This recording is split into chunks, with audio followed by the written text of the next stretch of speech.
नमस्कार विद्यार्थी मित्रांनो, मी निशिकांत पवार तुम्हा सगळ्यांचं विजन गव्हर्नमेंट जॉब या एज्युकेशनल प्लॅटफॉर्मवरती अगदी मनापासून स्वागत करतो। आजचं आपलं लेक्चर हे अतिशय महत्त्वाचं आहे। यामधून बरेचसे प्रश्न आपल्या कोर सब्जेक्टशी लिंक असणारे असतील, त्यामुळे लेक्चर व्यवस्थितपणे बघा आणि या लेक्चरची PDF डाउनलोड करा। विजन गव्हर्नमेंट जॉब हे आमचं ऑफिशियल टेलिग्राम चॅनल आहे, याची लिंक खाली डिस्क्रिप्शन बॉक्समध्ये सुद्धा आहे, तिथून तुम्ही चॅनल जॉईन करा आणि याच्या PDF डाउनलोड करा। डायरेक्टली पहिल्या प्रश्नाकडे येऊ। महाराष्ट्राचे माजी मुख्यमंत्री मनोहर जोशी यांचे निधन झाले, त्यांच्याविषयी अयोग्य विधान ओळखा। तर ज्यावेळेस तुम्हाला आयोगामार्फत असे प्रश्न विचारले जातील, तिथं योग्य की अयोग्य विधान ओळखायचंय, बिनचूक विधान निवडायचंय, बरोबर नाही असं विधान निवडायचंय, अशी शब्दरचना आयोगाने केली असती। कारण या पाठीमागे तुमचा वेळ तर खायचा आयोगाला, आणि त्याचबरोबर जरी तुम्हाला संपूर्ण या विषयाची माहिती असली तरी तुमचा प्रश्न चुकवायचा चान्स आयोगाला वाढवायचा आहे, म्हणून आयोग थोडा शब्दांमध्ये खेळणार। तर अयोग्य विधान की योग्य विधान हे व्यवस्थितपणे बघायचं आणि त्याच्यानुसार ऑप्शन चेक करायचे। ओके, तर इथं अयोग्य विधान ओळखायचं आहे। तर मनोहर जोशी हे महाराष्ट्राचे 12वे मुख्यमंत्री होते। पहिला ऑप्शन जो किंवा पहिलं विधान आहे याच्यात 13वे दिलंय, त्यामुळे हे विधान चुकीचं आहे।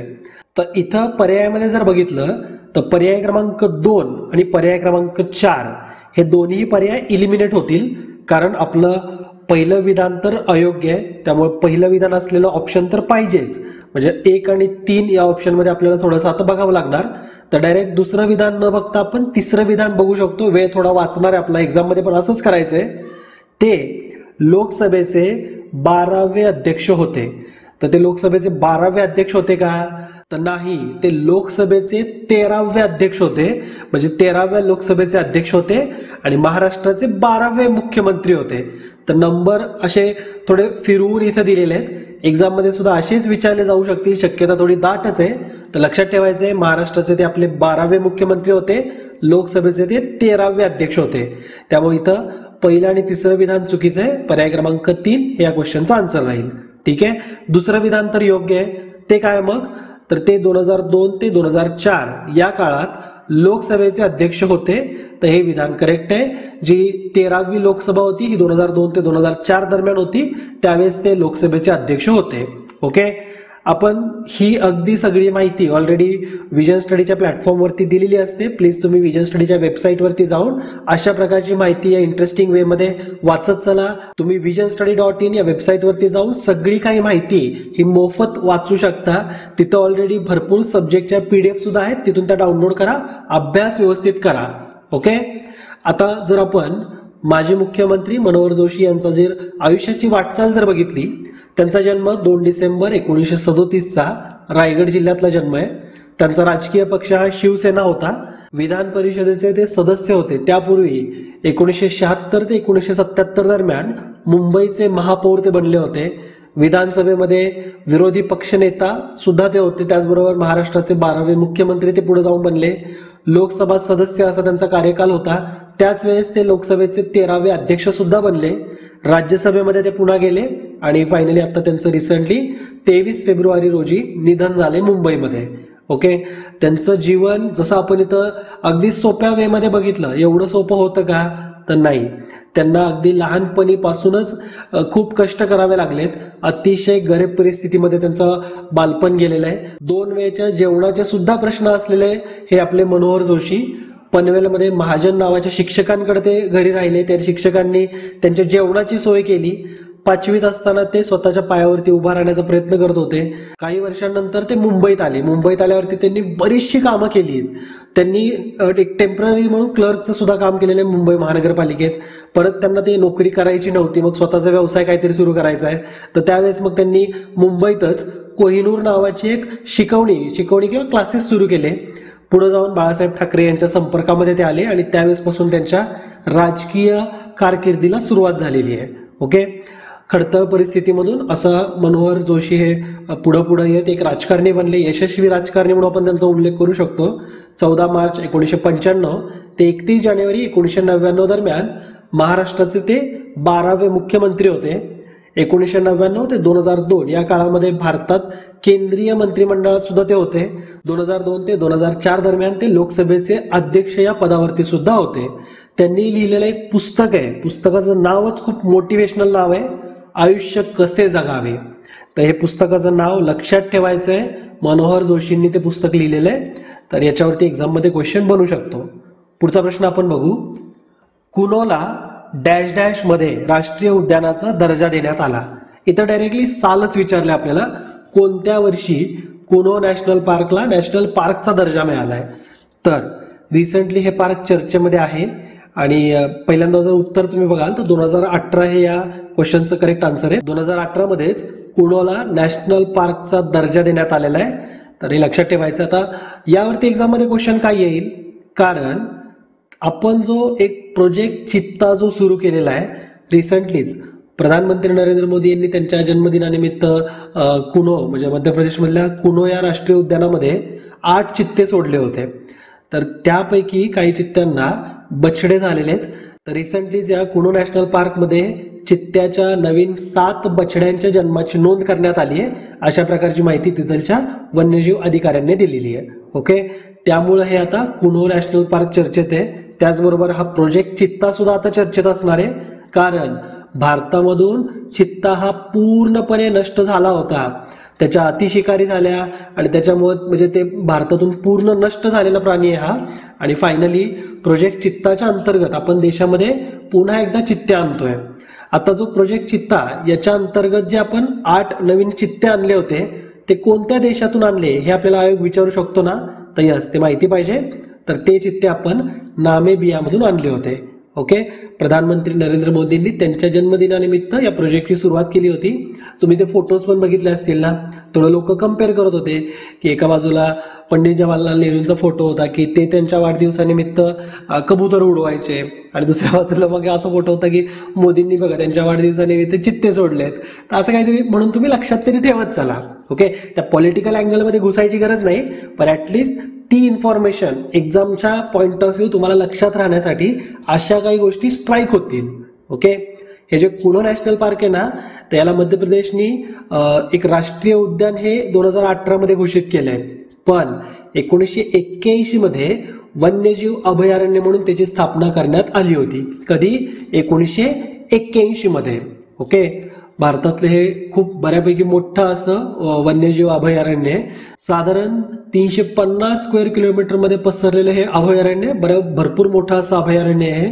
गवता प्रदेश तर त्याचा कान्हा आणि बांधवगड या नॅशनल पार्क पेक्षा सुद्धा मोठा आहे. म्हणजे जिथं जे व्याघ्र प्रकल्प म्हणून कान्हा आणि बांधवगडला आपण ओळखतो ना, तर याच्यापेक्षा सुद्धा मोठा गवता प्रदेश हा कुनो नॅशनल पार्कचा आहे आणि त्यासाठीच इथं चित्त्यांना सोडण्यात आलंय. ओके, कारण तुम्हाला माहिती आहे की चित्त्यासाठी मोठा एरिया लागतो आणि तो आपल्याला कुनोमध्ये मिळाला आहे.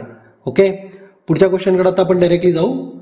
केंद्र सरकारने FDI धोरणामध्ये सुधारणा करण्यास मान्यता दिली. डॅश डॅश क्षेत्रामध्ये 100% FDI ला परवानगी देण्यात आली. तर कोणत्या क्षेत्रात 100% FDI ला आपण परवानगी देतोय? तर रिसेंटली ही बातमी आली की आपण स्पेस टेक्नॉलॉजी किंवा अंतराळ क्षेत्रात 100% FDI. आता FDI म्हणजे काय? फॉरेन डायरेक्ट इन्व्हेस्टमेंट, परकीय गुंतवणूक. तर ती आता 100% या अंतराळ क्षेत्रासाठी आपण त्याला परवानगी दिलेली आहे. आता कसं असतं ना, भारतामध्ये ज्या ज्या सेक्टरमध्ये आपण परदेशातून गुंतवणूक घेतो तर त्याच्यासाठी काही लिमिट ठरवण्यात आल्यात की त्या क्षेत्रासाठी किती maximum in terms of percentage तिथं गुंतवणूक होऊ शकते. एखाद्या क्षेत्रामध्ये 100% गुंतवणूक आहे, काही काही क्षेत्रांमध्ये अगदी 16%, 10% अशा गुंतवणुकींचं प्रमाण आहे. मीडिया सेक्टरमध्ये सुद्धा 49% मॅक्झिमम गुंतवणूक करता येते. अशा प्रकारचे क्लॉज आहेत. हे कशासाठी असतं? जर आता तुम्हाला फॉर एक्झाम्पल डिफेन्स बनवणारी, डिफेन्स मॅन्युफॅक्चरिंग करणारी एक कंपनी आहे. ओके, तर डिफेन्स मॅन्युफॅक्चर कंपनीमध्ये जर आपण 100% फॉरेन डायरेक्ट इन्व्हेस्टमेंट जर अलाउ केली तर काय होऊ शकतं? समजा चीन सारख्या एका देशाच्या गुंतवणूकदारांनी त्या डिफेन्स कंपनीमध्ये गुंतवणूक केली, 100% गुंतवणूक केली, मग काय होईल? ज्या कंपनीची जी धोरणं आहेत ही प्रो चायना राहतील आणि त्यातून आपल्या देशाला धोका उद्भवू शकतो ना. तर म्हणून प्रत्येक सेक्टरसाठी काहीतरी लिमिट सेट केलेले आहेत. या FDI वरती सुद्धा मी एक डिटेल लेक्चर घेतलेलं आहे. तुम्ही vision government of FDI lecture म्हणून सर्च केलं तर ते भेटून जाईल. त्यामध्ये पूर्ण सेक्टर वाईज तुम्हाला अगदी डिटेल इन्फॉर्मेशन मिळेल. ओके, FDI धोरणांमध्ये आता रिसेंटली सुधारणा करण्यास केंद्र सरकारने मान्यता दिली आहे आणि त्यानुसार अंतराळ क्षेत्रात 100% परकीय गुंतवणुकीला परवानगी दिली आहे. आता हे स्पेस सेक्टरमध्ये आपण 100% गुंतवणूक का देतो, याच्या पाठीमागचं उद्दिष्ट काय, तर या पाठीमागचं उद्दिष्ट आहे की भारताचं जे स्पेस सेक्टर आहे याला आपल्याला 2032 पर्यंत 47.3 अब्ज डॉलर्स पर्यंत पोहोचवायचा आहे. याच्यातून जो उद्योग निर्मिती होतीये ही मोठ्या प्रमाणात वाढवायची आहे. जो सध्या जगाच्या स्पेस मधला जो भारताचा वाटा 2% आहे तो बऱ्यापैकी वाढवणं हे सुद्धा भारताचं याच्या पाठीमागचं उद्दिष्ट आहे. 2023 मध्ये अशा प्रकारचं धोरण ऑलरेडी भारत सरकारने बनवलं होतं की आपण स्पेस टेक्नॉलॉजीमध्ये मोठी प्रगती करतोय किंवा मोठी गुंतवणूक आणतोय, तर यासाठी हे पाऊल उचलणं गरजेचं आहे. ओके, आता हे FDI धोरणामध्ये जे बदल केलेत ते सगळ्याच स्पेस टेक्नॉलॉजीच्या गोष्टींना 100% FDI असं केलंय का, तर नाही, त्याच्यामध्ये थोडा बदल आहे. जसं की प्रक्षेपण आणि संबंधित प्रणालीसाठी जी FDI ची लिमिट आहे ही 49% आहे. उपग्रह उत्पादन करणं आणि ऑपरेशन्समध्ये 74% FDI घेतला जाऊ शकतो, त्याची परवानगी आहे. उत्पादन घटक आणि प्रणाली जे उपप्रणाली हे जे आहेत ते याच्यासाठी आपण 100% FDI अलाउ केला आहे. उत्पादनाचे उपघटक असतील किंवा जे घटक आहेत तर त्याच्यासाठी, आणि त्याचबरोबर प्रणाली उपप्रणालीमध्ये 100% FDI अलाउड आहे. पण ऑपरेशन्समध्ये आणि उपग्रह म्हणजे सॅटेलाइट जे ॲक्च्युअलमध्ये बनवतोय तर याच्यामध्ये 74% FDI घेऊ शकतो. आणि त्याचबरोबर प्रक्षेपण आणि संबंधित प्रणालीसाठी म्हणजे लॉन्चिंगसाठीची जी टेक्नॉलॉजी आहे त्याच्यामध्ये आपण 49%च FDI अलाउ केला आहे. ओके, आता आपण जर FDI वाढवला किंवा जर तिथं गुंतवणुकीला आणखीन स्कोप दिला तर काय काय होऊ शकतं, तर नवीन टेक्नॉलॉजी आपण आणू शकतो. गुंतवणूक आणखीन आकर्षित करण्यासाठी आणि जागतिक अर्थव्यवस्थेत भारताला महत्त्वाचा प्लेअर बनवण्यासाठी त्या दिशेने आपण काम करतोय. याच्यातून रोजगार निर्मिती होणार आहे. तांत्रिक प्रगतीचा फायदा एकूणच या प्रकल्पासाठी होईल. तर म्हणून FDI तिथं 100% वाढवणं किंवा तिथं गुंतवणुकीला चालना देणं हे गरजेचं आहे. ठीक आहे, पुढचा प्रश्न बघा. विधेयक हे धन विधेयक आहे की नाही हे कोण ठरवते? अगदी कोर पॉलिटी मधला क्वेश्चन आहे ना, म्हणूनच मी लेक्चरच्या सुरुवातीला म्हटलं होतं की आजचे क्वेश्चन्स हे अगदी मेन सब्जेक्टमध्ये हात घालणारे असतील. तर धन विधेयक आहे की नाही हे कोण ठरवतं, तर ते ठरवतात लोकसभेचे सभापती. तुमच्यापैकी बऱ्याच जणांना वाटत असेल की राष्ट्रपतींचा रोल याच्यामध्ये काहीतरी आहे ना, तर हो, ते विधेयक मांडायसाठीची जी शिफारस आहे ती राष्ट्रपतींकडून मिळवणं गरजेचं आहे. पण विधेयक धन विधेयक आहे की नाही याचा निर्णय हे सभापती घेतात, लोकसभेचे सभापती. ओके, आणि धन विधेयक हे फक्त आणि फक्त लोकसभेतच मांडता येतं. त्याचा परिचय म्हणजे ते मांडताना राष्ट्रपतींची शिफारस घेणं गरजेचं असतं. ज्यावेळेस धन विधेयक हे मांडलं जातं तर त्यावेळेस दोन्ही सभागृह एकत्र बैठक घेण्याची तरतूद नाहीये. आणि जर ते धन विधेयक हे लोकसभेमध्ये पास झालंय, राज्यसभेमध्ये फक्त ते काय तरतुदी आहेत हे सांगण्यासाठीच पाठवलं जातं. ॲक्च्युअलमध्ये ज्यावेळेस राज्यसभेमध्ये ते मांडलं जातं त्याच्यामध्ये कुठलीही सुधारणा किंवा राज्यसभा ते बिल फेटाळते तर असं काही राज्यसभा करू शकत नाही.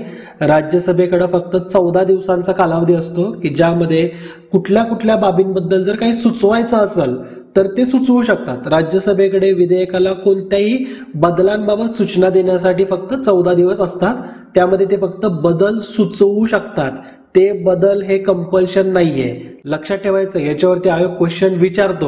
ओके, धन विधेयकात कोणत्या कोणत्या बाबी असतात हे आपल्याला कलम 110च्या अंतर्गत दिलेलं आहे. 110च्या अंतर्गत धन विधेयकासंदर्भाच्या सगळ्या तरतुदी आहेत, ज्यामध्ये कोणतीही कर लादणे, कोणताही कर रद्द करणे, करामध्ये माफी देणं, करामध्ये बदल करणं, त्याच्याबद्दलचं नियमन करणं हे सगळं करासंदर्भाचं सुद्धा धन विधेयकाच्या अंतर्गत येतं. केंद्र सरकारने पैसे उधार घ्यायचे किंवा त्याच्याबद्दलचं जे नियमन आहे हे सुद्धा या धन विधेयकाच्या अंतर्गत येतं. भारतीय एकत्रित निधींचा ताबा आणि किंवा भारताचा आकस्मिक निधी, पैशाची भरपाई किंवा कोणत्याही प्रकारचा निधीतून पैसे काढणे हे सगळं धन विधेयकाच्या अंतर्गत येतं. त्याचबरोबर भारताच्या एकत्रित निधींवर घेतलेल्या कोणत्याही खर्चाची घोषणा किंवा अशा प्रकारच्या खर्चाची रक्कम वाढवणे, कमी करणे हे सगळ्या तरतुदी या धन विधेयकाच्या अंतर्गत येतात. ओके, तर धन विधेयकासंदर्भात जेवढ्या काही इथं ज्या बाबी सांगितल्या तर याच बाबी जर त्या विधेयकामध्ये असतील तर आपण त्याला धन विधेयक म्हणू शकतो. ओके, तर आय होप पॉलिटीमधला अगदी महत्त्वाचा मुद्दा मी खूप कमी वेळामध्ये तुमच्यापर्यंत घेऊन आलोय.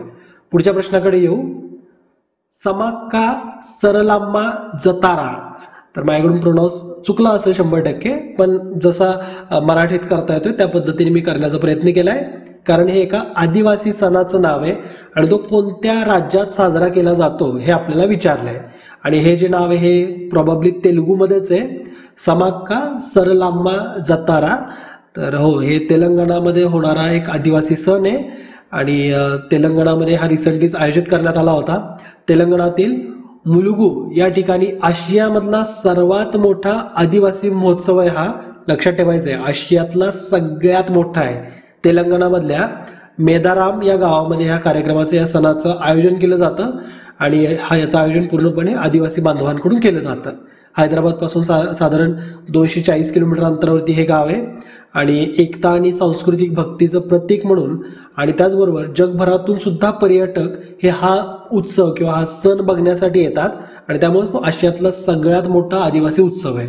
12व्या शतकात काकतीय राज्यकर्त्यांनी दुष्काळात जुलमी करांविरोधात केलेल्या बंडाची आठवण म्हणून 1998 पासून हा मेळावा सुरू करण्यात आलाय.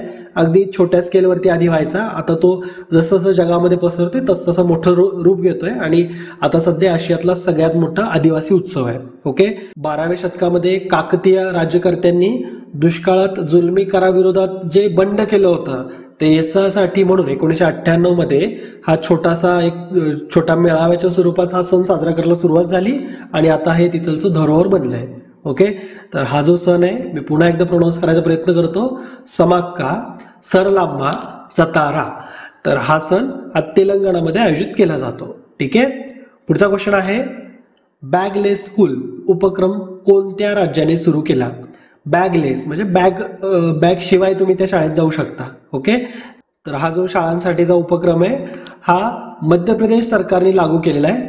मध्य प्रदेश सरकारने शैक्षणिक निकषांना आव्हान देणारे नाविन्यपूर्ण बॅगलेस स्कूल धोरण आणलंय.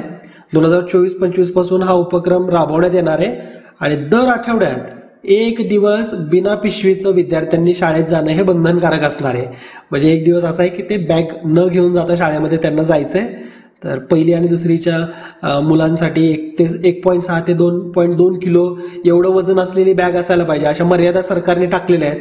9वी ते 10वीच्या किंवा 9वी आणि 10वीसाठी 2.5 ते 4.5 किलोपर्यंत स्कूल बॅगचं वजन असलं पाहिजे.